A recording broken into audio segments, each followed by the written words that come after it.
mwe Kasonze yatubuzaabuza nnyo olw'ensonga omukyalo ono mwe yagendanga ennyo era nga tulowooza gy'akolera emipango gye.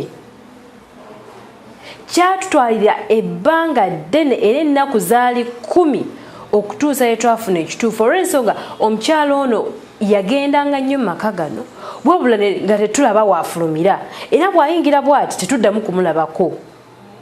Wabula ku lunaku luno twali ba mukisa nnyo olunaku lwe yava ewaka era yavaawo nga yeetegese yeekozeko bulungi ng'omuntu alina waava n'afuluma ennyumba n'ayambala engatto ze n'agiggala.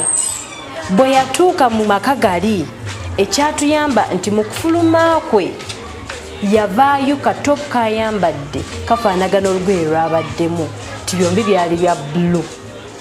Ekyo kyatutaasa nnyo wabula ennaku ezasookawo ng'ava ayambadde shariya yeetuunize nga tusobola mumutegeera era olunaku olwo kwe kutegeera nti ennyumba eno yajja yakozesanga nkozese okukyusizaamu engoye ze mpaka ate bwe twazula amaka amatuufu ge yali agendamu. So omwami ono omumanyi bulungi? Ewe mukwano gwange oyo Henry. Yes. Kati amaka ga Henry omukyalo ono gye yali agenda. Omukyalo wange agenda ewa Henry?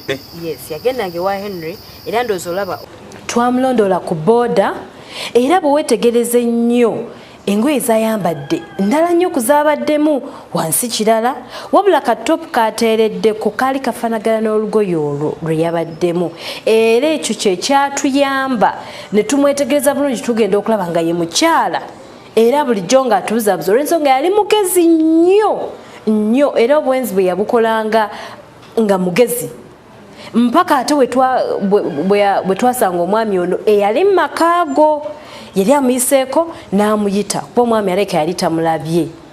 Bwe yamuyita era yamuwa hug ng'abaagalana bwe babeera. Bagenda bonna ate ne bagenda ku nnyumba eyo oluvannyuma gye twazuula nti obwenzi buno gye bwali bukolebwa era ennyumba eno yali ya mwami oyo mukwano gwo. Bwe batyo baakirira mpola mpola mu maka g'omwami oyo, amaka ago gaali ga mwami oyo mukwano gwo era bodo ogiraba yasasulwa ne bagenda batambula era ng'abaagalana bwe babeera.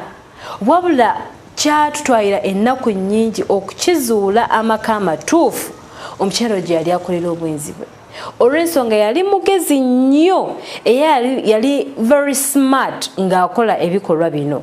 Ndowooza balaba era baatambula nga ab'omukwano nga bwe babeera they were in love ne bagenda mpola mpola pozi ate babeeko kye bakola bakyamaawo era akuuma kaffe kajja kabalondoola nga bulijjo mpola mpola.